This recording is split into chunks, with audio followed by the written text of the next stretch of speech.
Hello.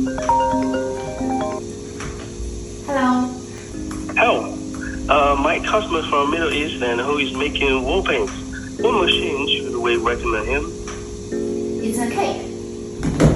Okay, let us help you. Okay, let us solve this question. If you want to produce wall paint, we need to know your product.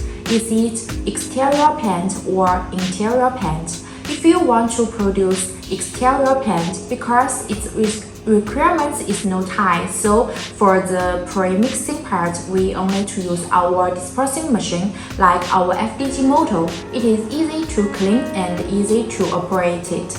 If you need to produce interior paint, because this paint needs smaller particle size, so we need to dispersing and grinding.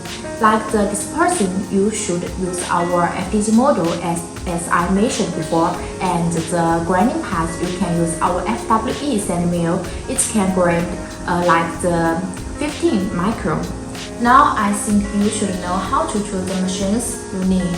So if you have any question, feel free to contact us, or you can type your question on the comments. Our engineer will reply you. Okay, bye!